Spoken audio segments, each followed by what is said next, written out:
Bisexual teen charged with killing bully. I just snapped. He just snapped. Bronx, Abel Sedano had endured years of torment for being bisexual and different, but was sent into a deadly stabbing rampage this week by two bullies he didn't even know. He said in a candid interview at Rikers Island, "I guess I just snapped," the soft-spoken 18-year-old said from a Guardian cell. "I didn't mean to kill him." Sedino is charged with plunging a switchblade into Matthew McCree, 15, and Arnie LaBoy, 16, two classmates who had never picked on him before. Well, folks, let's be honest here. Never been seen picking on him before. Because, of course, nobody ever sees what is done to LGBT people. Nobody sees that.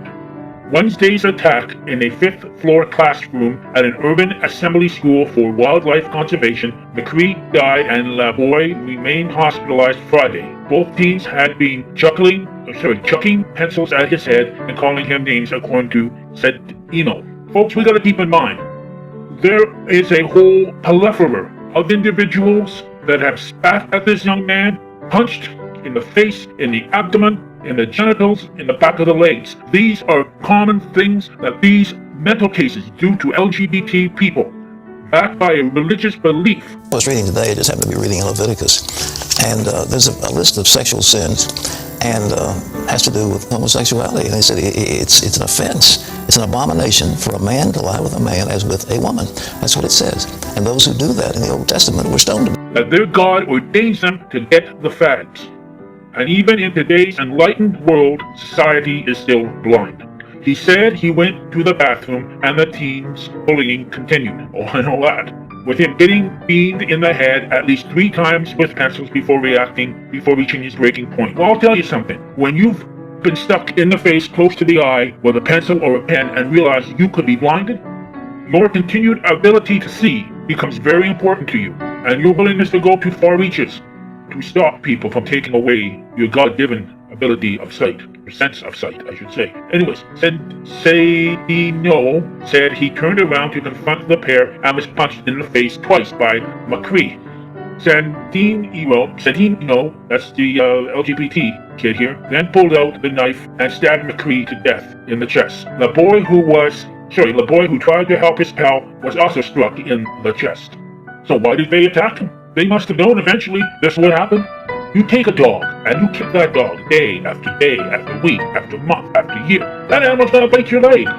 Then you complain that the dog is vicious? Who trained the dog to be vicious? Who abused that dog till it went insane? Oh, but the school system doesn't see this. Speaking slowly and weary-looking, Sedino recalled the deadly turn of events in a 15-minute conversation at Rikers Prison, where he had been held without bail since being charged with McCree's murder. What about the other people in that school that harassed through physical attacks and whatever? They're responsible for the death of those 2 young men as well, by driving another innocent young man to the point of insanity. Anyone else who attacked him, bullied him, is responsible for the murder, the sad death of those 2 young people. Anyways, back to the story. Sedino didn't know his last bully's name. Didn't know his last bullies, did not know his latest bullies, but was used to being called faggot, obviously, by others in the hall at the East Tremont School, where he was repeating his senior year. He revealed that he had been taunted over his sexuality since the 6th grade. Wow. Isn't that common, if not always? "They bullied me because I'm different. I'm not like the other boys," said the teen dressed in a brown jumpsuit and closely monitored by the cell correction officer. Left paranoid by the tormenting. Yeah, I can tell you about that. In my experiences, even to this day, I react quicker. It's a matter of you hit them before they hurt you, and recognizing behaviors in people that is indicative of persons with the desire to do you harm. Anyway, back to the article. McCree's slaying, Sedino nodded. "I will hold their memory in my heart," he said. You see what a decent person he is? And they drove him to insanity. Anyway, let's just get back to the article again here, okay? Sorry about that. said Eno is charged with murder, attempted murder, assault, and weapons possession. He was placed on suicide watch. But why the hell do you think he had a weapon? There was more of them than there were of him. It was the only thing that would hold them at bay. If he was surrounded by a bunch of them, God's sake, people can be so stupid. They don't see what's going on right in front of their eyes. Anyway, back to the story. The teen also briefly mentioned years of bouncing from school to school, his broken family, and chaotic life at home. They bullied me because I'm different. I'm not like the other boys. I feel like a failure, he said. Oh God, they gotta get this young man some help. He needs to be. This is a special circumstance here, just so obvious special circumstance. And I hate to say it, they got what was coming to them. Though nobody deserves to die, they did get what was coming to them, and they should have known better. In fact, society should know better.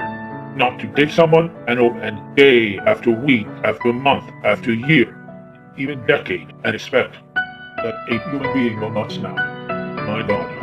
He said he told only his friends about the bullying he faced, although a family representative, Savannah Hornback, claims his mother alerted educators to the teasing. Teasing? They told me when I was a kid, it's just teasing. Nobody's actually hitting you.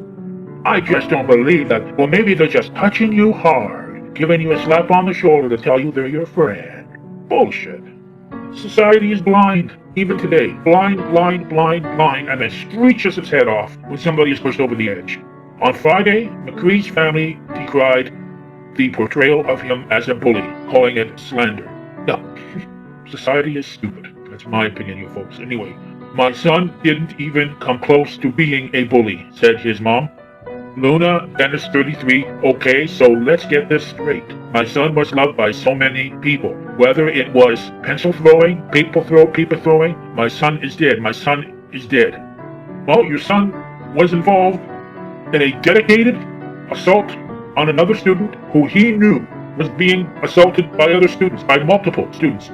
Bottom line, he did what he did because everyone else did it and thought it was fun. Well, now he can explain that to God.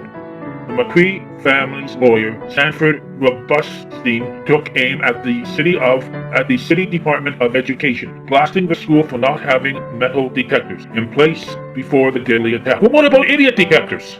Idiot detectors in the school. Check the students, see if they're idiots, if they're going to attack somebody, beat somebody up for no reason. That's crazy.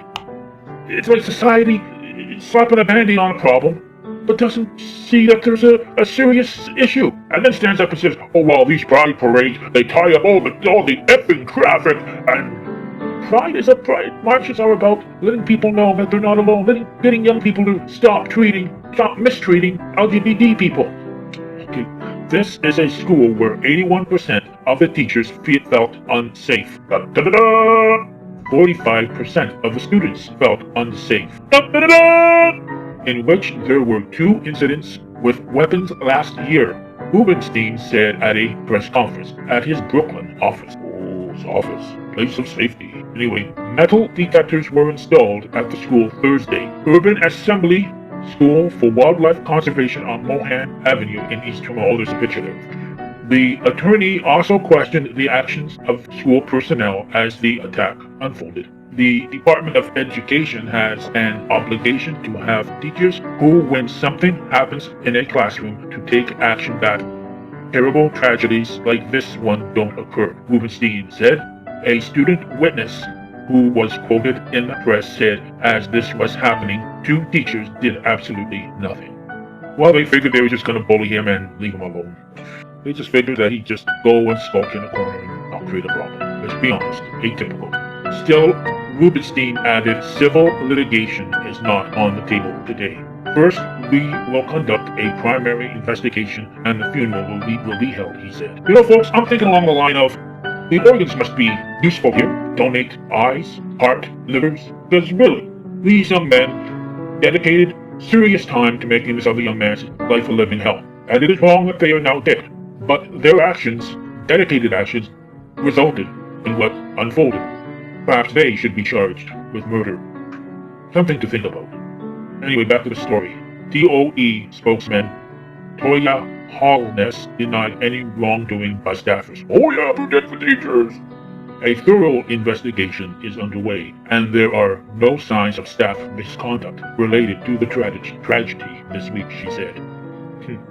Additional school safety agents with guidance counselor have been assigned to the school to support the community, and students are being scanned during entry. The DOE and NYPD review data for each school and ensure they have the resources to keep students safe. Meanwhile, the City Council Speaker Melissa Mark Vittero announced Friday that the council would hold an oversight hearing to look into anti-bullying efforts in schools. Anti-bullying, even somebody defending themselves will get accused of bullying. Yeah.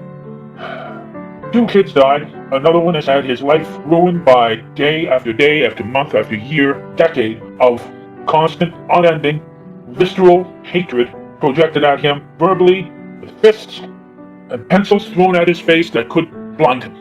And I'm quite sure that occurred to him. Not wanting to go through life blind because these people wanted to see what he would look like with a cane. These bastards that have now died, these kinds of people, never stop to consider how their actions are affecting other people. Is this the kind of people we want to be the politicians, police officers, judges, lawyers, etc. of tomorrow? Clearly not. But a lot of people would actually laugh at what I'm saying and comment that they were bullied too. They were called names a couple of times. But were they kicked in the testicles? I was. I wore a jock after that so that they couldn't hurt me. I did a lot of things. I beat the hell out of someone who tried to attack me in the washroom and said nothing when the ambulance came and got him. He wasn't badly injured, but he was enough that he had too many broken fingers to hold his pee-pee. And I'm dead serious about that. He deserved every damn thing he got. People like that are evil. And yet 2 young kids died. Because of their stupidity, because of the stupidity of society, because society doesn't teach love, dignity, and respect to its children. Backed up by the schools that is really, if the school system taught love, dignity, and respect, followed by, of course, first society, we'd have a better society. And I acknowledge that things have improved since the days of Stonewall. The millennials